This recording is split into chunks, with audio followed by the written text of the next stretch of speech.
शुरू करने से पहले एक बात हमेशा याद रखिए, जब भी पढ़िए पॉजिटिव होकर पढ़िएगा, क्योंकि पॉजिटिव हैं तभी सब कुछ संभव है। क्योंकि आपके अंदर अगर पॉजिटिविटी है, तभी आप जीत पाइएगा, तभी आप खुश रह पाइएगा, तभी आप लक्ष्य को पा पाइएगा। और लक्ष्य को पाने की आवश्यकता नहीं है, लक्ष्य को जीना सीखिए। लक्ष्य को जीना सीख गए तो लक्ष्य अपने आप आपके पास आएगा। ये हमेशा याद रखिएगा। और दूसरी बात, आपके आसपास का नेगेटिविटी आपको हमेशा मिलेगा, उसे दूर करना आपके हाथ में है। नेगेटिविटी के रूप में पैसा और भी लोगों का ताना सब आते हैं, लेकिन पॉजिटिविटी स्वयं से आता है। जब तक आपको लगे कि ये अच्छा है, अच्छा ना लगे तो उस सजेशन को मत सुनिए, या मैं ही क्यों ना बोलूँ। तो आपके दिल को क्या लगता है, क्या अच्छा लगता है, ये ज़रूर करिएगा। अब चलिए शुरू करते हैं। हमारा ध्वनि चलेंगे और अध्याय 8 है और ध्वनि का मॉक टेस्ट करवा चुका हूँ, आप जाके ज़रूर देख लीजिएगा। ध्वनि का पहला क्वेश्चन आपके स्क्रीन पे है, ध्यान से सुनिएगा। टेलीविज़न के रिमोट में किस प्रकार के विद्युत चुम्बकीय विकिरण का उपयोग किया जाता है? तो किस प्रकार का करते हैं हम लोग? टेलीविज़न मतलब टीवी चलाने के लिए रिमोट की आवश्यकता होती है, रिमोट है। रिमोट होता है, उसमें बताइए कौन सा विद्युत चुम्बकीय विकिरण होता है? तो इसमें जानते हैं दृश्य, परावैंगनी या अवरक्त। तो अवरक्त होगा। रिमोट में अगर आपसे पूछेगा कि बताइए रिमोट चलाते हैं उसमें कौन सा विकिरण होता है, तो हम बताइएगा अवरक्त। अवरक्त है। तो चलिए इसके बारे में हम जानकारी लेते हैं। तो जानकारी लेते हैं तो क्या जानकारी लेते हैं, तो सुनिए। रिमोट की बात कर रहे हैं तो रिमोट को दिमाग में रख लीजिए कि रिमोट क्या है। टीवी वाला रिमोट, अब तो एसी वाला रिमोट, पंखा वाला रिमोट सब आने लगा है ना। तो रिमोट एक ऐसी युक्ति है, मतलब डिवाइस है, जो किसी विद्युत उपकरण को कुछ दूरी, मतलब सामान्यतः 5 मीटर की दूरी मान के चलिए, सामान्यतः 5 मीटर से नियंत्रित करने के लिए प्रयोग किया जाता है। मान लीजिए आपको 5 मीटर की दूरी पर आपको रिमोट चाहिए, वहाँ से कंट्रोल कर सकते हैं आप, है ना। तो आप टेलीविज़न चलाने के लिए क्या है कि अपना चेयर पे बैठ जाइए, थोड़ी दूरी पर टीवी है, आप रिमोट दबाइए, टीवी को चलाते रहिए, चैनल बदलते रहिए, है ना। तो 5 मिनट की दूरी समानता मानी जाती है। रिमोट में अवरक्त विकिरण का प्रयोग किया जाता है। वर्तमान में अगर देखा जाए तो अधिक दूरी से किसी उपकरण, ठीक है, आगे तो इसको छोड़िए, किसी उपकरण को नियंत्रित करने के लिए रेडियो रिमोट कंट्रोल सिस्टम का प्रयोग किया जाता है। मतलब किसका प्रयोग किया जाता है, तो रेडियो रिमोट कंट्रोल सिस्टम का प्रयोग करते हैं। क्या करते हैं, अधिक दूरी का कोई भी उपकरण का नियंत्रित करना हो, कंट्रोल करने के लिए हम लोग करते हैं। तो किसका प्रयोग करते हैं, तो रेडियो रिमोट कंट्रोल सिस्टम का प्रयोग करते हैं या प्रयोग किया जाता है। जैसे कि आपको एग्जांपल में दे दें, दरवाजे के लिए भी हम लोग आजकल इस्तेमाल करते हैं, गैराज में इस्तेमाल करते हैं, बैरियर में करते हैं। तो बैरियर, गैराज, दरवाजे आदि के लिए भी हम लोग रिमोट का इस्तेमाल करते हैं कि नहीं करते हैं। चलिए, तो उसके लिए अगर पूछेगा तो आप बताइएगा रेडियो रिमोट कंट्रोल सिस्टम बता दीजिएगा। बैरियर में, गैराज में ये सब सिस्टम आ गया है ना। हाँ, ठीक है। जिनमें अवरक्त विकिरण के स्थान पर रेडियो तरंगों का प्रयोग किया जाता है। तो टीवी, टेलीविज़न में जो है हम अवरक्त विकिरण का उपयोग करते हैं, जानते हैं। लेकिन अब जो वर्तमान समय में देखा जाए ना, तो अब जो है रेडियो रिमोट कंट्रोल सिस्टम का प्रयोग करते हैं। अब अवरक्त विकिरण के स्थान पर रेडियो तरंगों का प्रयोग किया जाने लगा है अब वर्तमान में, ये ज़रूर ध्यान रखना होगा, ठीक है। अगर ऑप्शन में अवरक्त है तो अवरक्त ही टिक लगाइएगा, अगर रेडियो तरंग आ जाए तो रेडियो तरंग टिक लगाइएगा। वर्तमान में अब इस्तेमाल होने लगा है और ज़्यादातर बैरियर हो गए, गैराज हो गए, दरवाजे के लिए अभी तक इसी का होता है, ठीक है। तो रेडियो तरंग का इस्तेमाल होने लगा है। रिमोट में, कुछ रिमोट में आ गया है, कुछ रिमोट में अवरक्त का अभी भी इस्तेमाल हो रहा है, अवरक्त विकिरण का हो रहा है। दूसरा प्रश्न क्या है हम जानते हैं। तो दूसरा प्रश्न जानिए, जब दो लोग आपस में बात करते हैं तो कितने डेसिबल की जो है ध्वनि उत्पन्न होती है। इसका मॉक टेस्ट करवा चुके हैं ध्वनि का, जो 8 बजे हमेशा आता है मॉक टेस्ट, जो कि आपके नए सर हैं, नए टीचर हैं, वो हमेशा मॉक टेस्ट करवाते हैं। तो ध्वनि का भाग 1 भाग 2 करवा चुके हैं। 47 क्वेश्चन टोटल था, उसका करवा चुके हैं। तो आप अगर ये पढ़ के जाते हैं मॉक टेस्ट देने तो आपके लिए आसानी होगा। आप ज़रूर देखिएगा, नंबर आपका बढ़ेगा, बहुत फ़ायदा होगा। तो बताइए, जब 2 लोग आपस में बात करते हैं, तो कितने डेसिबल की ध्वनि उत्पन्न होती है? तो हम बताएँगे लगभग 30 डेसिबल की होता है। क्या होता है? 30 डेसिबल की 30 डेसिबल बोलिएगा, ध्वनि उत्पन्न होती है। अच्छा, ये बात है तो चलिए जानते हैं। तो ध्वनि की तीव्रता लोगों की बातचीत के प्रकार पर निर्भर करता है। अगर मान लीजिए हम चिल्लाकर बोले, तो उसका जो है 30 से ऊपर हो सकता है। ठीक है? 30 से 60 तक जा सकता है। अब मान लीजिए ना हम धीरे बोलेंगे, फुसफुसाते हुए, तो बहुत कम आएगा। चलिए इस पे बता देते हैं, जैसे फुसफुसाहट की बात करते हैं, तो फुसफुसाहट से 15 से 20 डेसिबल होगा। फुसफुसाहट फुसफुसाहट कब होता है? जब हम किसी का शिकायत करते हैं, किसी का गॉसिप करते हैं या किसी के बारे में हमको थोड़ा फन करना है। हर घर का छोटा-मोटा ये सब सिस्टम चलते रहता है ना? तो फुसफुसाहट 15 से 20 डेसिबल में करते हैं हम लोग। अपना गॉसिप किसमें 15 से 20 डेसिबल में करते हैं। ये हो गया। समान बातचीत बातचीत जो हम लोग करते हैं, समान रूप से बातचीत जो करते हैं हम लोग, जैसे हम आपसे बना रहे हैं, वीडियो बना रहे हैं, आपसे बातचीत कर रहे हैं, तो हम 30 से 60 डेसिबल तक कर सकते हैं। मतलब 30 में भी बोलते हैं और ज़ोर से बोलेंगे तो 60 में बोलेंगे, तो आपको सुनाई देता होगा, है ना? तो 30 से 60 डेसिबल हो गया। और तेज़ आवाज़ में बातचीत से 70 से 80 डेसिबल की ध्वनि उत्पन्न होती है। तो समान बातचीत हम कितना भी करेंगे ना, तो 30 से 60 करेंगे। और अगर थोड़ा तेज़ गरज के गुस्सा में बोलेंगे या ज़ोर से चिल्लाएँगे, जैसे बच्चे चिल्लाते हैं, तो 70 से 80 डेसिबल की ध्वनि उत्पन्न होगी, अगर चिल्ला के बोलेंगे तो। अब मान लीजिए दूर आदमी है, चिल्लाना है, बुलाना है, तो 70 से 80 डेसिबल में बुलाइएगा। उसी के लमसम होता है, तो ध्वनि उत्पन्न होता है 70 से 80 डेसिबल। चलिए, कोई दिक्कत? तीसरे प्रश्न की अगर बात करते हैं हम लोग, तो प्राश्व, ठीक है? प्राश्व वे ध्वनियाँ हैं जिनकी आवृत्ति होती है। बताइए, आवर्त हो सकती है। तो परश्व का कितना होता है? तो 20,000 हार्टेज से अधिक होता है। तो हार्टेज होता है, आवृत्त पूछे तो हार्टेज में इंडिकेट करते हैं ना, आवृत्त का हार्टेज में करते हैं। तो 20,000 हार्टेज से अधिक होगा अगर पार्श्व ध्वनि है तो। अब पार्श्व ध्वनि की बात कर रहे हैं तो चलिए हम सुनते हैं। तो देखिए, पार्श्व ध्वनियों या पार्श्व ध्वनि कहिए, जिसे अल्ट्रासोनिक साउंड बोलते हैं। और ये अल्ट्रासोनिक साउंड हम लोग के बस की बात नहीं है। ठीक है, सुनिए आगे। तो पार्श्व ध्वनियों अल्ट्रासोनिक साउंड की आवृत्ति जो है 20,000 हार्टेज से अधिक होती है। मतलब 20 के हार्टेज से अधिक होती है। 20,000। मनुष्य सामान्यतः उन्हीं ध्वनियों को सुन सकता है जिनकी आवृत्ति 20 हार्टेज से लेके 20,000 हार्टेज के मध्य होता है, समानता होती है, उसी के मध्य माना जाता है, होती है। मतलब सोचिए 20 हार्टेज से लेके 20,000 हार्टेज तक ही सुन सकते हैं, ठीक है? उसी के बीच सुन सकते हैं, ये भी नहीं कि 20,000 हार्टेज तक चल जाइए, ठीक है? अब 20,000 हार्टेज से अधिक अगर मान लीजिए तो वो पार्श्व ध्वनि हो गया। तो हम लोग सामान्यतः कितना तक सुनते हैं? तो 20 हार्टेज से लेके 20,000 हार्टेज के मध्य, बीच में, है ना? अब कुछ जीव की बात करते हैं, जैसे कुछ जीव जो हैं, व्हेल हैं, कुत्ता हो गया, आप इससे चमगादड़ भी डाल दीजिए, पार्श्व ध्वनियों को सुन सकते हैं।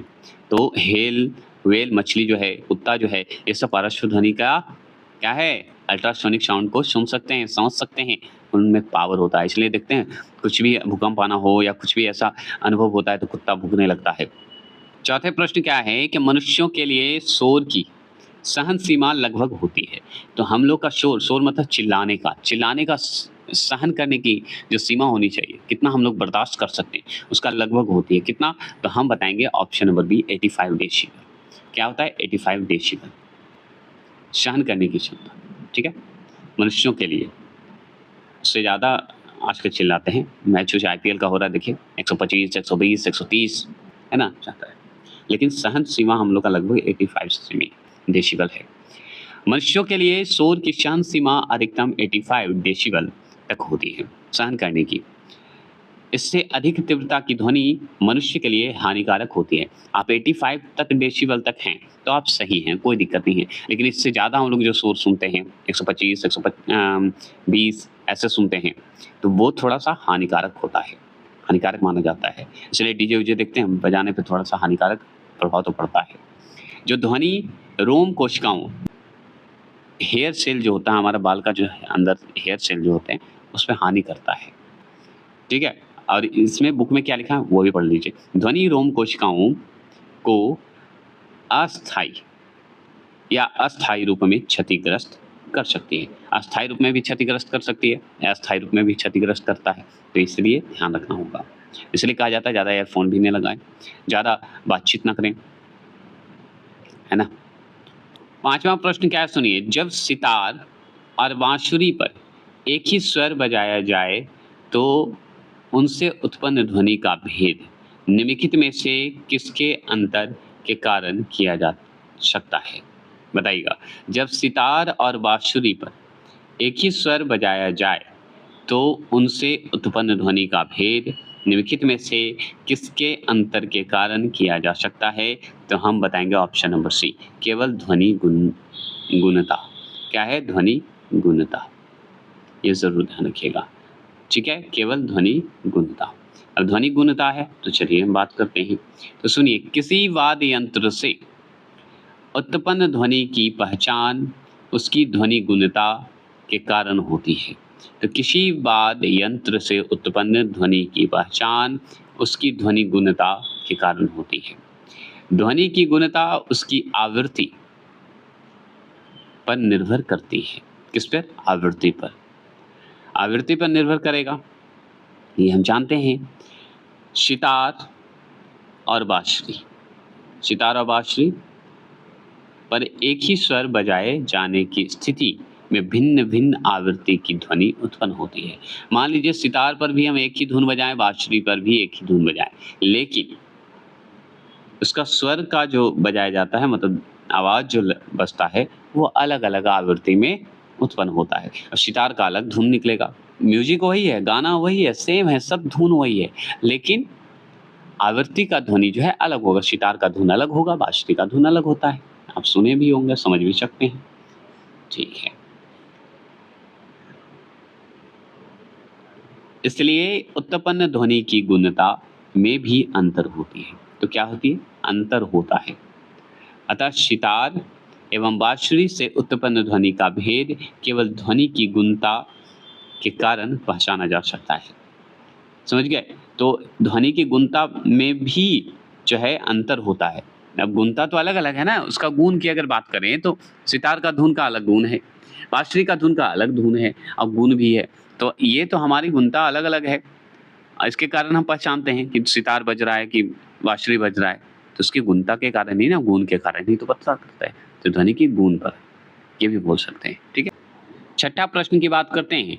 चंद्रमा के धरातल पर दो व्यक्ति एक दूसरे से बात नहीं कर सकते क्योंकि, अब चंद्रमा के धरातल पर आप मान लीजिए पहुंच गए, आज चंद्रमा के धरातल पर जैसे ही पहुंचिएगा, एक आपका दोस्त पहुंच गया, एक दूसरे से बात नहीं कर पाइएगा, जैसे अभी हम बात कर रहे हैं, वहां पे नहीं बात कर पाइएगा, वहां पे मशीन की आवश्यकता पड़ेगी।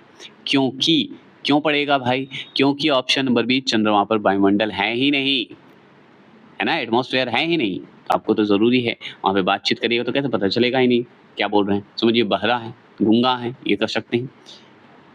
ध्वनि तरंगों के संचरण के लिए माध्यम की आवश्यकता होती है। तो क्या की आवश्यकता होती है? माध्यम की आवश्यकता होती है। अब ध्वनि तरंग के संचरण अगर करना है, मतलब एक दूसरे को भेजना है, ध्वनि साउंड भेजना है, तो माध्यम की आवश्यकता होगी, कोई तो माध्यम होगा, ऐसा हो ना, ये तो आप जानते हैं। तो चंद्रमा पर जो है वायुमंडल की अनुपस्थिति के कारण ध्वनि तरंगों के संचरण के लिए है, तो माध्यम का जो अभाव है इसी के कारण है, क्योंकि वहां पे वायुमंडल नहीं है, वायुमंडल अनुपस्थित है, अब्सेंट है।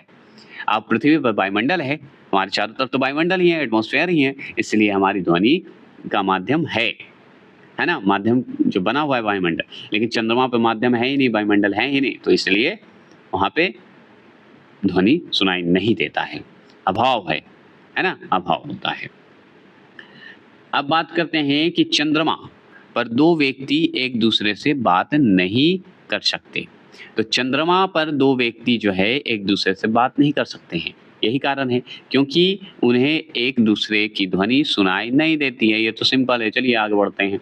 सुनाई कैसे देगा? वायुमंडल है ये नहीं है तो सुनाई देगा थोड़ी। सातवें प्रश्न की बात करते हैं। सातवां प्रश्न क्या है सुनिए। जब टीवी का स्विच ऑन किया जाता है तो जब टीवी का स्विच ऑन कर दीजिए तो क्या होगा? श्रव्य मतलब ऑडियो और दृश्य विजुअल दोनों एक साथ प्रारंभ होते हैं। तो साउंड और विजुअल मतलब ऑडियो एंड विजुअल दोनों एक साथ आपको शुरुआत होंगे, दिखेंगे। ठीक है? अच्छा, ये बात है। तो चलिए जानते हैं क्यों ऐसा बोला, है ना? तो देखिए टीवी, टेलीविज़न, टीवी का स्विच ऑन करने पर श्रव्य एवं दृश्य, श्रव्य मतलब ऑडियो, सुनने वाली बात हो रही है, और दृश्य माने विजुअल, देखने वाली। तो श्रव्य एवं दृश्य दोनों एक साथ प्रारंभ होते हैं, जैसे टीवी का स्विच ऑन करेगा। यद्यपि ध्वनि का वेग प्रकाश की तुलना में कम होता है। तो एक बात जान लीजिए, ध्वनि का जो वेग है प्रकाश की तुलना में कम होता है, और जो कि हम प्रकाश में पढ़े थे कि प्रकाश जो है पहले आता है और ध्वनि बाद में आती है ना? इसलिए देखते हैं तड़ित होता था। तड़ित का नाम मतलब जो गरजता था, चमकता था आगे बादल, उसके बाद गरजता था, ध्वनि बाद में आती थी, है ना? वही बोल रहा है कि प्रकाश की तुलना में कम है, तो प्रकाश पहले आएगा तभी तो ध्वनि आएगा उसके बाद। लेकिन ये टीवी में दोनों एक साथ आते हैं, होते हैं, इसलिए सिद्धांत दृश्य पहले दिखाई देने चाहिए तथा ध्वनि बाद में सुनाई देनी चाहिए। परंतु टेलीविजन में ऑडियो सिंक्रोनाइजर नामक एक उपकरण लगा होता है जो इस त्रुटि को दूर कर देता है। समझ गए? तो ये एक बात जान लीजिए, जितना हम लोग पढ़े कि भाई प्रकाश पहले आएगा और साउंड बाद में, लेकिन क्या होता है कि टीवी जब चालू करिएगा तो दोनों आता है। कभी-कभी तो देखते होंगे कि पिक्चर लेट से आया और साउंड पहले आने लगता है, कभी-कभी ऐसा सुनते होंगे। लेकिन इसका कारण क्या होता है कि इसमें जो है टेलीविज़न में ऑडियो सिंक्रोनाइज़र लगा होता है, ठीक है? एक नामक उपकरण है, यंत्र है कहिए, वो लगा होने के कारण जो है दोनों एक साथ आता है।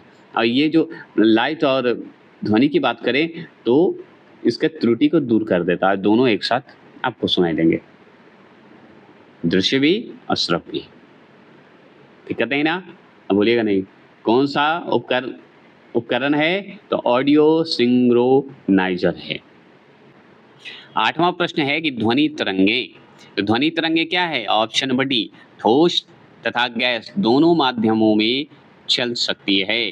तो ठोस तथा गैस दोनों माध्यमों में चल सकती है। क्या चल सकती है? ध्वनि तरंगे, ठोस में भी और गैस में भी। ये एकदम सही बात है। क्यों है? चलिए बताते हैं। देखिए यहाँ पे क्या है कि संचरण होना चाहिए था, संरचन कर दिया है, ठीक है?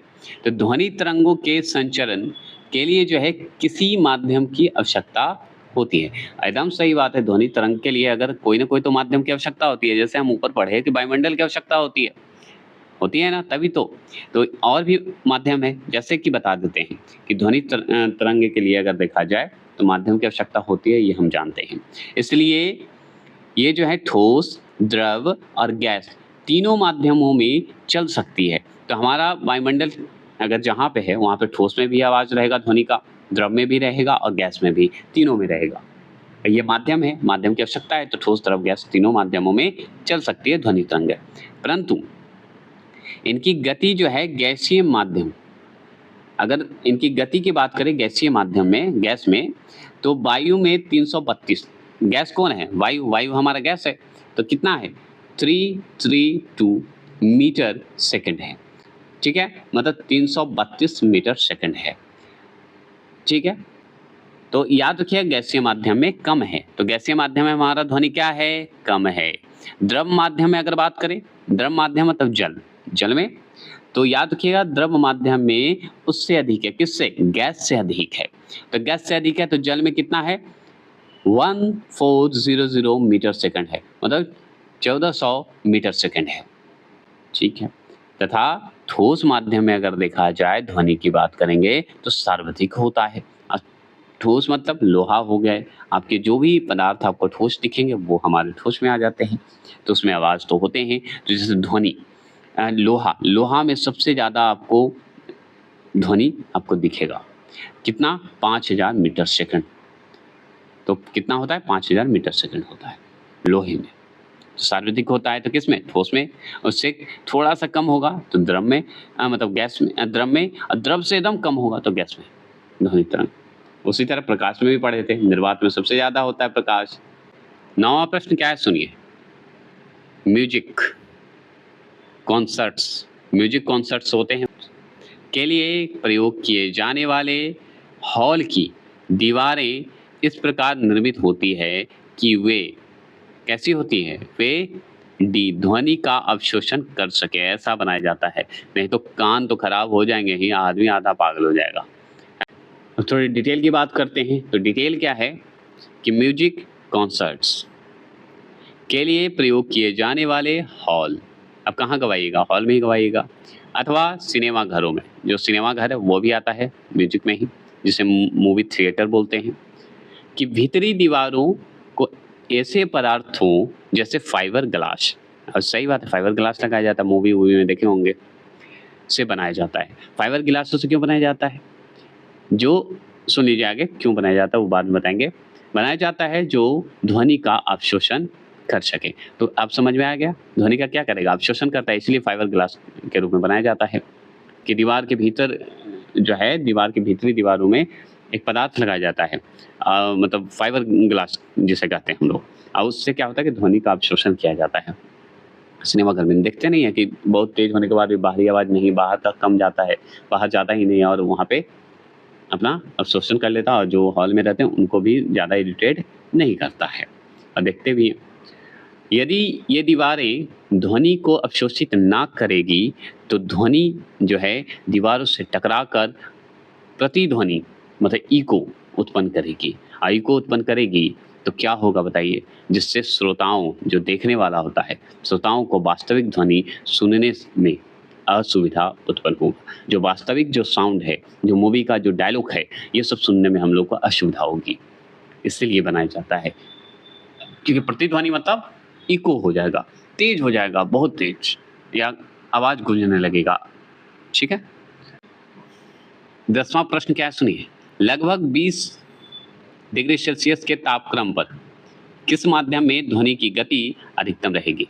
बताइए। ध्वनि की गति अधिकतम रहेगी तो डी लोहा। क्या रहेगा? लोहा।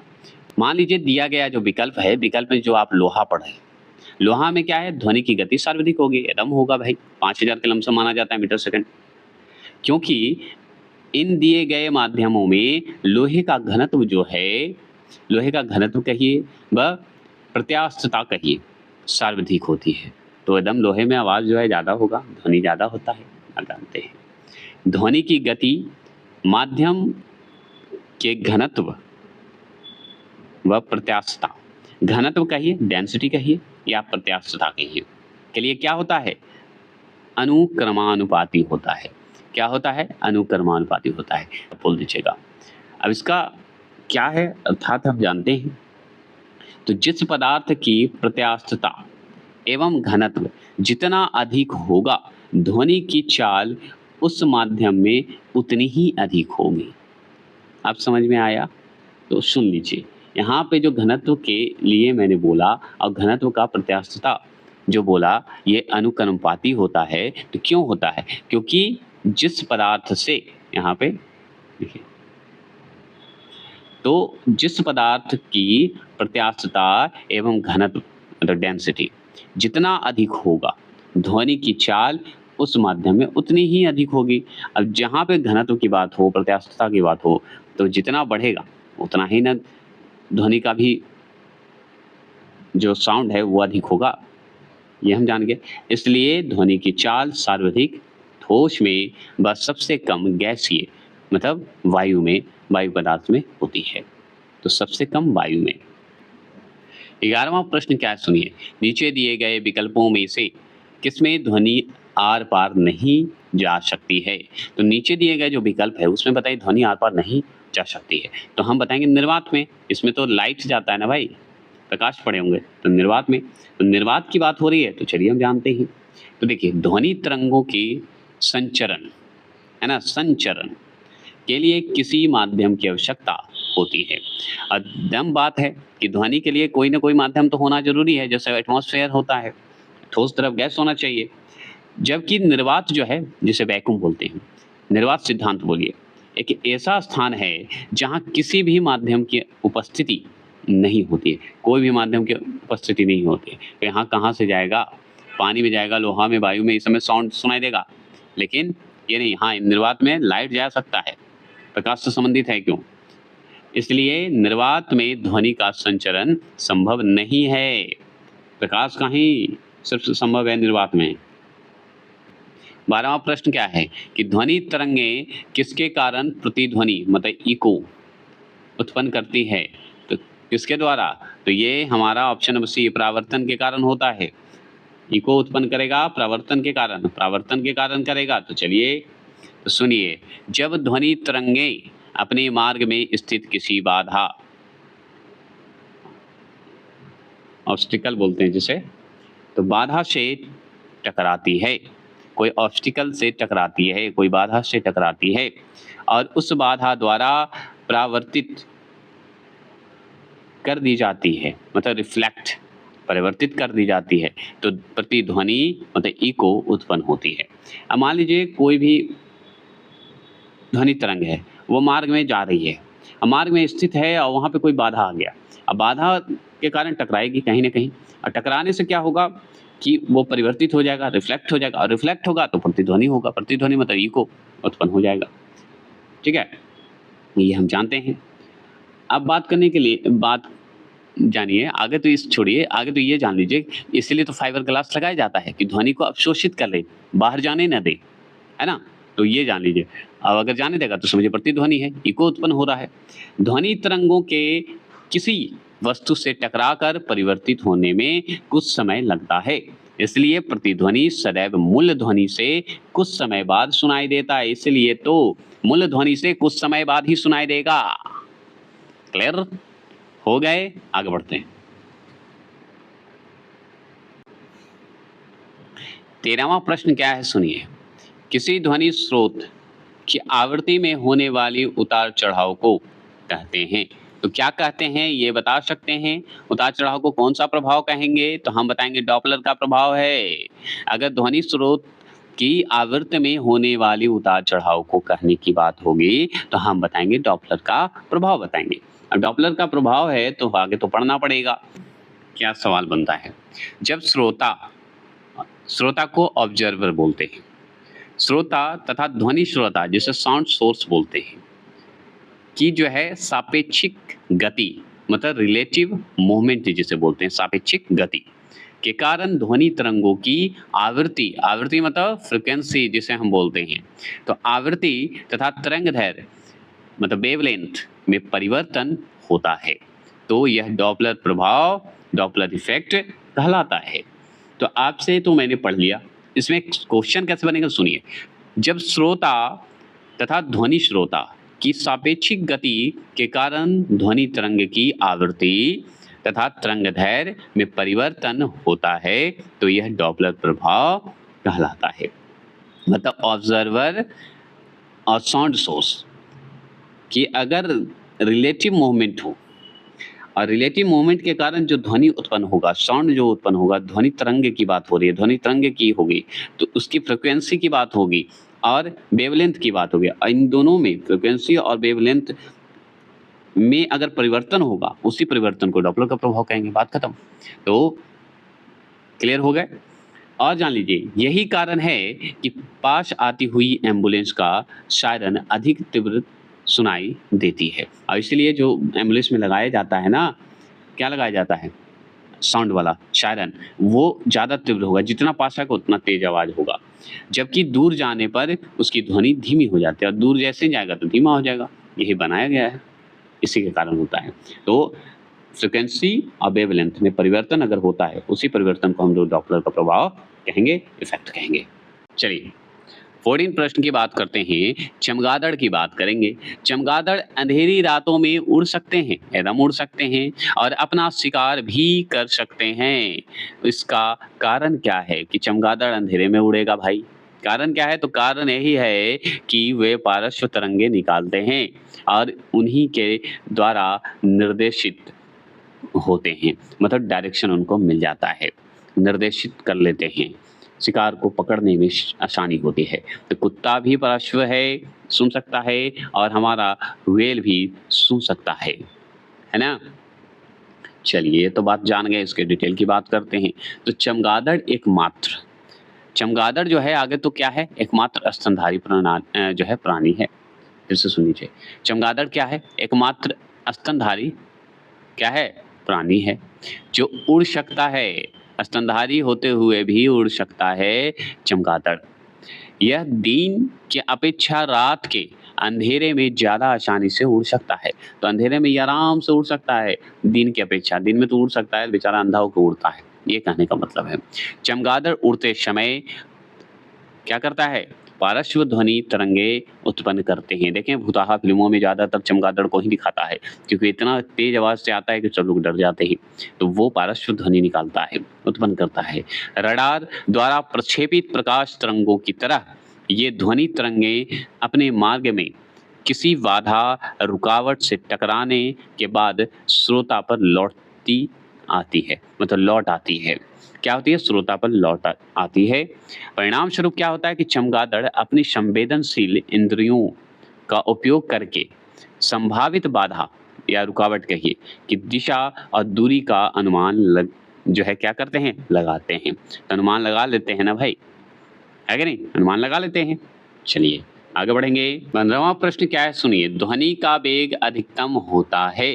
तो ध्वनि का वेग क्या होता है, ऑप्शन नंबर सी, धातु में होगा। ध्वनि का वेग सबसे अधिक कहाँ होगा, धातु में, मतलब लोहा में सबसे ज्यादा होगा। अधिक मध्यम पूछता तो वायु में लगाते, सॉरी मध्यम पूछता तो द्रव में लगाते, जल में लगाते, और एकदम निम्न पूछता तो वायु में लगाएंगे। निर्वात में तो होता ही नहीं ध्वनि। ध्वनि का वेग जो है वेग माध्यम की प्राकृतिक पर निर्भर करता है। क्या करता है, प्राकृतिक पर निर्भर करता है। ध्वनि की चाल जो है ठोसों में सर्वाधिक जबकि गैसों में न्यूनतम होती है। आप सोच के चलिए कि ध्वनि की चाल जो है ठोसों में सर्वाधिक जबकि गैसों में न्यूनतम, ये बात हम भी कहे थे। सुनिए कि ध्वनि का जो वेग होता है माध्यम के घनत्व पर निर्भर करता है। तो क्या करता है, माध्यम के घनत्व पर ही निर्भर करेगा, डेंसिटी पर ही निर्भर करता है, कोई माध्यम के हिसाब से।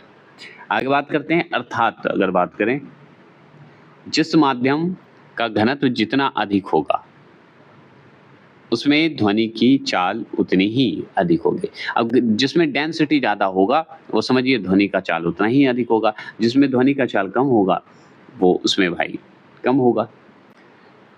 दिए गए विकल्पों में धातु का घनत्व सर्वाधिक है, इसलिए उसमें ध्वनि का वेग भी अधिकतम होगा, है ना। 16वां प्रश्न क्या है, एक प्रतिध्वनि के लिए श्रोता और परावर्तक के बीच जो है न्यूनतम दूरी लगभग कितनी होनी चाहिए। तो हम बताएंगे 17 मीटर होनी चाहिए। कितना मीटर होना चाहिए, 17 मीटर होना चाहिए। और 17 मीटर होना चाहिए तो चलिए हम जानते हैं, जब ध्वनि तरंगे दूर स्थित किसी दृढ़ पिंड या पहाड़ से टकराकर परिवर्तित होती है, या मतलब किसी पिंड से और पहाड़ से टकराकर परिवर्तित होती है और पुनः सुनाई देती है। क्या करता है, पुनः सुनाई देता है। देखे होंगे कहीं पहाड़ एरिया में जाइएगा तो क्या होता है कि वहाँ पे जो साउंड बोलिएगा उसका रिटर्न होता है, वापस होता है ना, आप जानते होंगे। तो इस परिवर्तित ध्वनि को ही प्रतिध्वनि कहते हैं, इको कहते हैं। वही कहते हैं ना कि गूंजता है, इको करता है। प्रतिध्वनि सुनने के लिए स्रोत मतलब सोर्स तथा प्रवर्तक सतह के बीच न्यूनतम दूरी, जो वहाँ पे चिल्ला रहा है, मान लीजिए हम चिल्ला रहे हैं और हम चिल्ला रहे हैं तो हमारा सुनने का जो रिटर्न जो हो रहा है साउंड वहाँ से किसी का, मान लीजिए हम चिल्लाते हैं हेलो हेलो, तो मान लीजिए हेलो जो है रिटर्न होने में उसका मीटर का दूरी होना जरूरी है। तो 17 मीटर होना चाहिए, ज़्यादा भी नहीं, एकदम चले जाइए एकदम 25-30 किलोमीटर तो नहीं है, 17 मीटर में ही रहना होगा तभी वो सुनाई देगा आपको, ठीक है। न्यूनतम दूरी लगभग 17 मीटर होनी चाहिए। 17वां प्रश्न क्या है, नीचे दिए गए विकल्पों में किसमें ध्वनि आर पार नहीं जा सकती है। तो हम जानते हैं आर पार नहीं जाती है, निर्वात में नहीं जाती, ये हम पढ़ चुके हैं। ध्वनि तरंगे अनुदैर्घ्य तरंगे होती है। आगे तो सवाल जान लीजिए, अनुप्रस्थ तरंग कौन हुआ, लाइट हुआ, प्रकाश हुआ, जो कि हम पढ़े ही हैं। लेकिन ध्वनि तरंग क्या है? अनुदैर्घ्य तरंग है। तो आप दोनों क्लियर कर लीजिए। पूछता है कि अनुप्रस्थ तरंग जो है किसे में होता है? तो प्रकाश में होता है। ध्वनि तरंग किस में होती है? तो अनुदैर्घ्य तरंग जो होती है वो ध्वनि में होती है। तो ध्वनि में कौन सी तरंगें जो ध्वनि में कौन सी तरंगें होती है? अनुदैर्घ्य तरंग। प्रकाश में कौन सी होती है? तो अनुप्रस्थ तरंग। इसलिए निर्वात जो है प्रकाश के लिए बेटर है, लेकिन ध्वनि के लिए नहीं है, इसलिए नहीं आर पार हो सकती है इसमें। अब चलिए, इनके संचरण के लिए माध्यम की आवश्यकता होती है। तो अगर मान लीजिए एक से दूसरे की ओर भेजना है, आवाज को सुनाना है, तो एक माध्यम तो होता है, जिसमें ठोस द्रव के रूप में हम जानते हैं। निर्वात में माध्यम की अनुपस्थित होती है, मतलब वायुमंडल कहिए, निर्वात में जो माध्यम होना चाहिए साउंड का, वो अनुपस्थित होता है, एब्सेंट होता है। इसके कारण क्या होता है? कि कारण ध्वनि तरंगे संचरण नहीं कर पाती है, बस खत्म। जय भी नहीं करेगा, संचरण कर भी नहीं करेगा। 18वां प्रश्न क्या है सुनिए। निम्नलिखित में से किसका ध्वनि के वेग पर कोई प्रभाव नहीं पड़ता है? कोई प्रभाव नहीं पड़ता है, तो हम बताएंगे दाब पर कोई प्रभाव नहीं पड़ता है। दाब पर कोई प्रभाव नहीं पड़ेगा, तो चलिए हम जानते हैं इसके बारे में। ध्वनि तरंगे यांत्रिक एवं अनुदैर्घ्य तरंगे होती है। क्या होती है? अनुदैर्घ्य तरंग तो जानते हैं, यांत्रिक भी होता है, जो ठोस, द्रव तथा गैस तीनों माध्यमों में संचरित हो सकती है। संचरित होती है मतलब जाती है। तीनों माध्यम में आपको ध्वनि सुनाई देगी। माध्यम का ताप बढ़ाने या बढ़ने पर, मान लीजिए यहाँ पे सुन लीजिए, माध्यम का ताप बढ़ने पर ध्वनि का वेग जो है बढ़ जाता है। जैसे ही ताप बढ़ेगा इसमें भी, तो आपका क्या होगा? ध्वनि का वेग बढ़ जाता है। परंतु दाब परिवर्तन का ध्वनि के वेग पर कोई प्रभाव नहीं पड़ता है। तो दाब जो होता है वो दाब परिवर्तन जब होगा, तो उसमें ध्वनि के वेग में कोई परिवर्तन नहीं होता है। 19वां प्रश्न सुनिए। ध्वनि का तारत्व मतलब पिच जिसे कहते हैं, ध्वनि के लिए गुण पर निर्भर है। तो ध्वनि का तारत्व जो है, ध्वनि का जो पिच है, क्या है? ध्वनि का तारत्व मतलब ध्वनि का पिच ध्वनि के गुण पर निर्भर है, तो वो आवृत्ति पर निर्भर होता है, मतलब फ्रीक्वेंसी पर निर्भर होता है। ध्वनि है तो फ्रीक्वेंसी पर ही निर्भर होगा, ये हम जानते हैं। और इसका डिटेल जानिए कि ध्वनि का वह लक्षण जिसके कारण हम ध्वनि को मोटी या पतली कहते हैं, तारत्व कहलाता है। देखते होंगे कि लड़कियों में आवाज जो है थोड़ी तीक्ष्ण होती है, लड़कों में तीक्ष्ण नहीं होती, भारी होते हैं। तो हम लोग में मोटा आवाज होता है, लड़कियों का पतला आवाज होता है, तीक्ष्ण माने पतला, तो वो तारत्व ही कहलाएगा, है ना। ध्वनि का तारत्व जो है उसकी आवृत्ति मतलब फ्रीक्वेंसी पर निर्भर करता है। अधिक आवृत्ति वाली ध्वनि का तारत्व जो पिच होता है अधिक होगा। अगर अधिक फ्रीक्वेंसी वाला ध्वनि है तो उसका तारत्व अधिक होगा, और वह ध्वनि पतली होती है। जितना अधिक होगा उतना पतला होगा। आप देखिएगा, पुरुष का भी कभी-कभी देखिएगा, बहुत जोर से अगर चिल्लाता है तो उसका पतला ही रहेगा। जबकि कम आवृत्ति वाली ध्वनि का तारत्व जो है कम होता है। कम आवृत्ति वाला जो होता है कम होता है, जिससे हम लोग को भारी आवाज में, वह ध्वनि मोटी होती है। तो जितना तेज पिच है, तारत्व है, उतना पतला है। जितना कम तारत्व है, पिच है, उतना ध्वनि मोटी है। तो पुरुषों की ध्वनि का तारत्व स्त्रियों की ध्वनि की अपेक्षा कम होती है, इसलिए हम लोग का तारत्व जो है बहुत कम होता है, स्त्रियों का ज्यादा होता है। 20वां प्रश्न सुनिए। ध्वनि की चाल माध्यम के किस गुणों पर निर्भर करती है? तो ध्वनि की चाल माध्यम के किस गुणों पर निर्भर करती है? तो उपरोक्त में से सभी ताप पर, प्रत्यास्थता और घनत्व पर निर्भर करती है। अब करती है तो सुनिए। ध्वनि की चाल माध्यम, ध्वनि की चाल का माध्यम अगर पूछे तो ध्वनि की चाल का माध्यम के ताप, प्रत्यास्थता और घनत्व आदि सभी पर निर्भर करती है, ये आप अच्छे से जानते हैं। ध्वनि एक क्या है? यांत्रिक तरंग है, अनुदैर्घ्य तरंग है, ये आप बोल सकते हैं। और ध्वनि के संचरण के लिए किसी माध्यम की आवश्यकता होती है। तो अगर ध्वनि को अगर हमें एक दूसरे के पास भेजना है या ध्वनि का कोई भी इस्तेमाल करना है, ध्वनि हमारी कोई सुन सकती है, तो उसके लिए आवश्यकता है। तो वायुमंडल की आवश्यकता तो है ही, ये आप जानते हैं। जब हम ठोस से गैसीय अवस्था की ओर जाते हैं, तो ध्वनि की चाल कम हो जाती है। अगर ठोस में ज़्यादा है, तो गैस में न्यूनतम है ना, तो गैस में कम हो जाता है। किसी भी माध्यम में ताप बढ़ने पर ध्वनि की चाल बढ़ती है। जैसे ही टेम्परेचर बढ़ने की बात होगी, समझिए ध्वनि की चाल बढ़ेगी, स्पीड बढ़ेगा। चलिए, ये हो गए ध्वनि का 20वां प्रश्न और इसका अगर आप चाहते हैं कि मॉक टेस्ट दें, तो 8 बजे रात को 8 बजे इसका ध्वनि का वीडियो मॉक टेस्ट पहले हो चुका है, आप जाके देख सकते हैं। और एक ध्यान रखिएगा, लाइट का भी आपका मॉक टेस्ट हो चुका है, भाग 1, भाग 2 आने वाला है, तो तैयार हो जाइए। और इसी तरह 25-25 क्वेश्चन करके चल रहा है बिहार एसएससी के नाम पर, लेकिन आप चाहें तो एनटीपीसी का भी तैयारी उससे कर सकते हैं। नलिनी अकेडमी 100%, 99%, 99% 9 बोलता है कि क्वेश्चन आपका लड़ेगा, यहाँ पर 100% भी बोलता है। तो आप जाइए और देखिए, अच्छा लगे तो प्लीज़ सब्सक्राइब और लाइक कीजिए। रात को 9 बजे टेलीग्राम पे ज्वाइन कीजिए, उस पे मॉक टेस्ट स्पेशल होता है, सिर्फ टेलीग्राम पे होता है। जल्द ही इंस्टाग्राम को ही हम एक्टिव करेंगे, उस पे एआई वीडियो के माध्यम से आपको कुछ सूचना देंगे।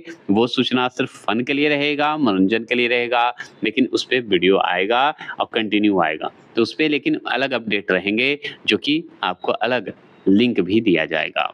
तो उसकी बातें हम बाद में करेंगे, आगे इसको देखिए। नेक्स्ट जो टॉपिक है 9, जो कि अंतिम है फिजिक्स का, जो आपके लिए बहुत इंपॉर्टेंट है। वेट करिए, बात कीजिए। जय हिंद, जय भारत।